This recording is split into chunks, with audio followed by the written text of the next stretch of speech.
your stuff. That's why I draw the stuff I draw, but just a napkin presentation only, because understand that people believe twice of what they see than what they hear.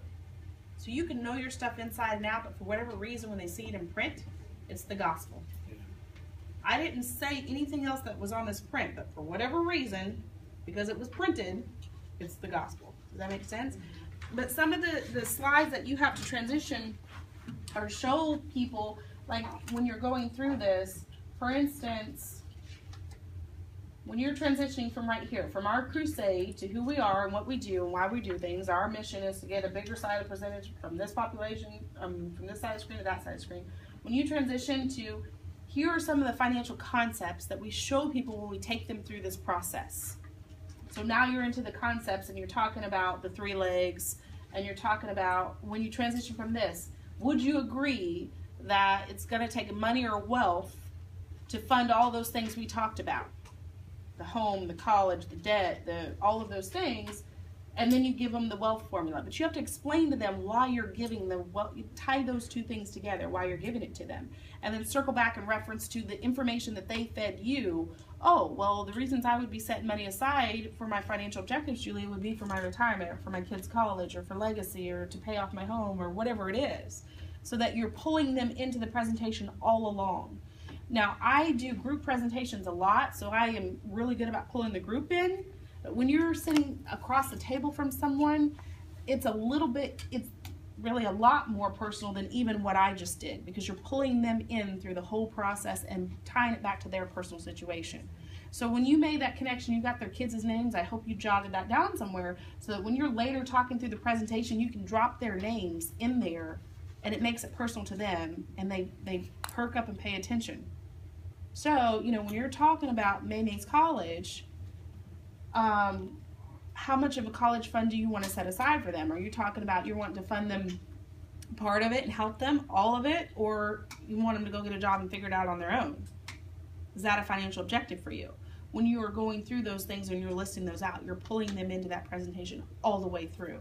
So make sure that that connection is not just busy talk, it's not just chatter, that you are truly learning and paying attention to what you're learning about that person. Jot some notes down if you have to. That's not rude.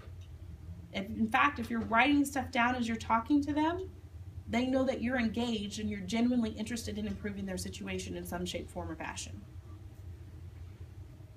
Any other questions? Did you go over the slide on the wealth formula and the segue from that one? Mm-hmm. To it or from it? Both. Okay. So right here, this is our crusade slide. I go through that whole bit and I talk about our mission is to get the majority of the population from this side of the screen to this side of the screen. And in order to do that, we typically have to teach a couple of financial concepts. And here's some of the concepts that I teach people when I'm sitting down with them. So see, when you're transitioning into that, you're saying, here's a couple of things I show people, and I'm going to show you so you can relate, but really you're teaching them right then. And I go through, so right here is when I tell the story about their job. When you sat down, the first time that you got ready to fill out your paperwork for your 401k, there was probably a questionnaire. You had to answer a bunch of questions based on how you scored. That's how you invested your 401k, whether it be moderate, aggressive, or conservative. Which is kind of crazy, right? That a list of questions and based on how we scored is how we're going to base our entire retirement savings without any advice of anybody who's licensed or professional in the industry. And normally by then they're shaking their head like, oh, that's what I just did. Or that's what I did when I first sat down. And then I also sometimes will go in the story and I'll say, crazy thing about that is if I was in a really good mood that day and very optimistic, I might have scored one way. And if I had a bad morning and I was really negative that day, I might have scored a completely different way. My whole life and my entire retirement was based on how I felt that day at that moment. And my objectives when I'm 20 and I start the job from when I'm 60 and retire from the job are probably completely different. But it's all based on that one day, that one moment. Makes sense? And then I just go into, you were told or you were expected to retire on a three-legged stool, and I explained all three of those legs. I love to draw up those stories because people know that we used to get pensions, but they're not really sure why we don't get them anymore. But then when you draw out, oh, because our life expectancy was 65 years of age, we were to start getting it about 60 and die 5 years later, oh, that makes sense. But whenever we started living to 80 and 90 and companies were on the hook for all of that time, no wonder they bowed out and came up with an alternative.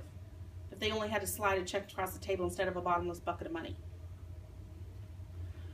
And then I, of course, go through the Social Security. It's so important that you explain Social Security in its entirety about how it started also at the life expectancy of age 65 compared to now, and the milkshake analogy, because then people understand, oh, that's why on the news every day I hear something about Social Security in trouble and Medicare in trouble and why we're underfunded. It makes it all, see, people know at a very, very high level, I should